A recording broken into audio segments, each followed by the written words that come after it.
جسے ہم اور آپ مل کر کے منا رہے ہیں، یہ ایصال ثواب کی محفل ہے۔ نبی کونین صلی اللہ علیہ وسلم ارشاد فرماتے ہیں، اسرع الدعاء اجابت دعوت غائب لغائب۔ سرکار ارشاد فرماتے ہیں کہ سب سے پہلے اس شخص کے حق میں دعا قبول ہوتی ہے جو وہاں موجود ہے۔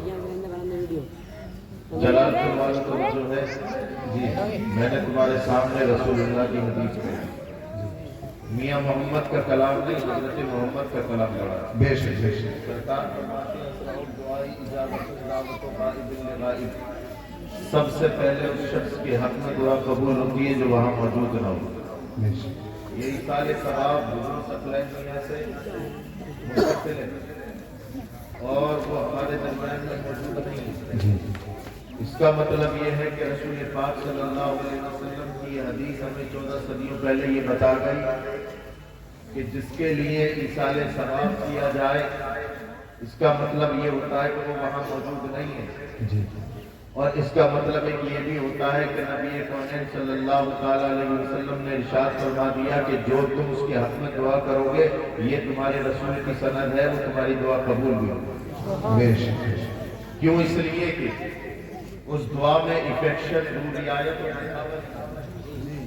آپ نے قاری زندار صاحب کے سامنے ان کے دل پہ انہیں دعا دی تو کیا دیا؟ بات تو تب ہے جب یہ موجود نہ ہو، پھر بھی آپ انہیں دعا دیں۔ تو ایسی دعا کہ جس میں رعایت نہ ہو، جو رعایت نہ ہو، دکھاوا نہ ہو، اللہ کو بڑی پسند آتی ہے۔ اور ہمیں یقین ہے کہ آج جس کے لیے یہ محفل سجائی گئی ہے وہ ہم میں اس وقت موجود نہیں ہے۔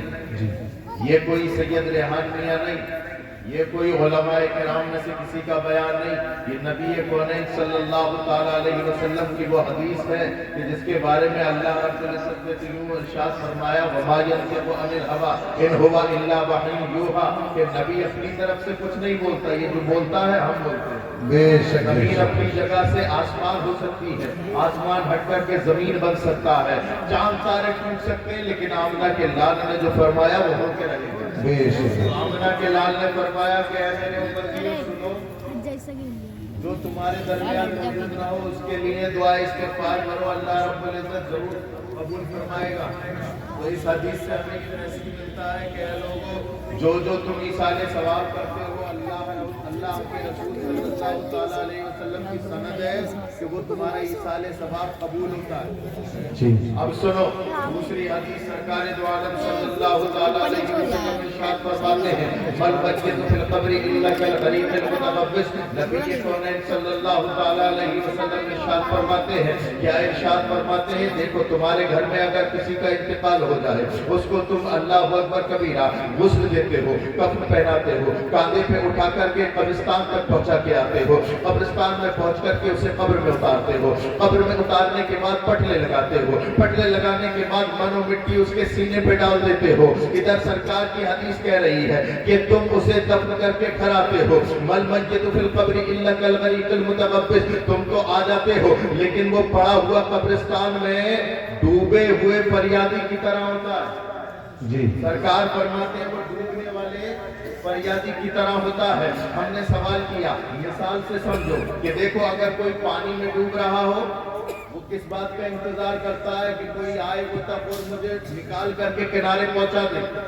اسی بات کا انتظار کرتا ہے۔ سمندر میں ڈوبنے والا ڈبکیاں لے رہا ہو، اس بات کا انتظار کرتا ہے کہ اے مولا کسی کو بھیج دے تاکہ وہ مجھے ڈوبنے سے بچا کر کے ساحل نجات اور کنارے تک پہنچا دے۔ یا رسول اللہ آپ کی ایک ایک بات پر ہمارا ایمان ہے، یا رسول اللہ ہم نے یہ جانا ہے کہ جو پانی میں ڈوبتا ہے، سمندر میں ڈوبتا ہے، ندی نالے میں ڈوبتا ہے، یا رسول اللہ وہ انتظار کرتا ہے کسی غوطہ خور کا تاکہ وہ آئے اور اسے بچا کے لے جائے۔ لیکن یا رسول اللہ آپ جو فرما फरमा रहे हैं, वो कब्र में लेटा हुआ डूबने वाले फरियादी की तरह होता है। या रसूल अल्लाह, पानी में डूबने वाला तो तैराक का इंतजार करता है, गोताखोर का इंतजार करता है, लेकिन वो कब्र में पड़ा पड़ा किसका इंतजार करता है? जब जलालपुर के तमाम मुसलमानों ने गुंबद खजरा की तरफ लौ लगाई तो गुंबद खजरा से आवाज आ रही है, पूछने वाले वो पड़ा पड़ा किसका इंतजार करता है? तो सुन, यंतज़िरु इजाबतन तलहक़ुहु मिन अबिन औ उम्मिन औ सदीक़िन। सरकार इरशाद फरमाते हैं, वो पड़ा पड़ा अपने बाप की दुआए मग़फ़िरत का इंतजार,